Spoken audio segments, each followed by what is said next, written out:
ಸ್ತ್ರೀ ಅಥವಾ ಪುರುಷರು ನಿಮ್ಮಂತೆ ಮಾತು ಕೇಳುವ ಹಾಗೆ ಗೌಪ್ಯ ವಶೀಕರಣ ಅಂತಲೇ ಹೇಳಬಹುದು.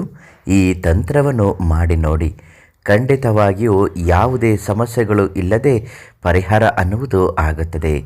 ಗುಪ್ತ ಸಮಸ್ಯೆಗಳು, ನಿಗೂಢವಾದ ಮಾಂತ್ರಿಕ ಶಕ್ತಿಯನ್ನು ಒಳಗೊಂಡಿರುವ ಈ ಸಮಸ್ಯೆಗೆ ಪರಿಹಾರ ಕೊಡುವಂತಹ ತಂತ್ರ ಜನಾಕರ್ಷಣ ತಂತ್ರ. ಸರ್ವ ಜನಗಳ ಆಕರ್ಷಣೆ ಮಾಡುವ ಈ ತಂತ್ರವನ್ನು ಕೇವಲ 2 ಎಲೆಗಳಿಂದ ಮಾಡಬೇಕು. ಅದು ಯಾವ ಎಲೆ ಮತ್ತು ಯಾವ ಒಂದು ಸಾಧನವನ್ನು ಉಪಯೋಗಿಸಿ ಮಾಡ್ಬೋದು ಅಂತ ಇವತ್ತಿನ ವಿಡಿಯೋದಲ್ಲಿ ತಿಳಿಸ್ಕೊಡ್ತೀನಿ. ನಿಮ್ಮ ಜೀವನದಲ್ಲಿ ಇರುವಂತಹ ಯಾವುದೇ ಒಂದು ಗೌಪ್ಯ ನಿಗೂಢ ಸಮಸ್ಯೆಗಳ ಶಾಶ್ವತ ಪರಿಹಾರಕ್ಕಾಗಿ ವಶೀಕರಣ, ಮಾಟ ಮಂತ್ರ, ಶತ್ರುನಾಶದಂತಹ ಯಾವುದೇ ಒಂದು ವಿಚಾರದ ಬಗ್ಗೆ ಪರಿಹಾರ ಬೇಕು ಅನ್ನುವುದಾದಲ್ಲಿ ಶಿವಾನಂದ ಗುರುಗಳನ್ನು ಸಂಪರ್ಕಿಸಿ ಒಂದು ಫೋನ್ ಮಾಡಿ ಸಂಪೂರ್ಣವಾಗಿ ನಿಮಗೆ ಪರಿಹಾರವನ್ನು ತಿಳಿಸುತ್ತಾರೆ. ಬೇಕಾಗಿರುವ ವಸ್ತುಗಳು 2 ಬಾಳೆ ಎಲೆಗಳು. 2 ಬಾಳೆ ಎಲೆಯನ್ನು ಹೃದಯದ ಆಕಾರದಲ್ಲಿ ಕತ್ತರಿಸಿಕೊಳ್ಳಬೇಕು. 1 ಎಲೆಗೆ ಅರಿಶಿಣವನ್ನು ನೀರಿನಲ್ಲಿ ಹಾಕಿ ಚೆನ್ನಾಗಿ ಕಲಸಿ ಹಚ್ಚಬೇಕು. ಇನ್ನೊಂದು ಎಲೆಗೆ ಕುಂಕುಮವನ್ನು ಹಾಕಿ ಚೆನ್ನಾಗಿ ಹಚ್ಚಬೇಕು.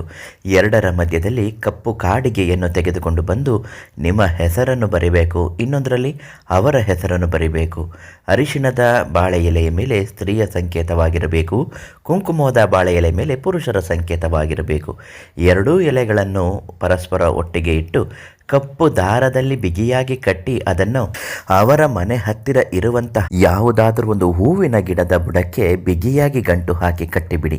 ಆಮೇಲೆ ನೋಡಿ, ನೀವು ಹೇಳಿದ ಹಾಗೆ ನಿಮ್ಮ ಮಾತನ್ನು ಕೇಳುವಂತಾಗುತ್ತದೆ. ಅಷ್ಟು ಸುಲಭವಾಗಿ ಮಾಡಬಹುದಾ? ಖಂಡಿತವಾಗಿಯೂ ಒಂದು ರಹಸ್ಯ ಮಂತ್ರ ಅನ್ನುವುದು ಇದ್ದೇ ಇರುತ್ತೆ. ಅದಕ್ಕಾಗಿ ಪಂಡಿತ್ ಶಿವಾನಂದ ಗುರುಗಳಿಗೆ ಒಂದು ಫೋನ್ ಮಾಡಿ ಮಂತ್ರವನ್ನು ಉಪದೇಶ ಮಾಡುತ್ತಾರೆ.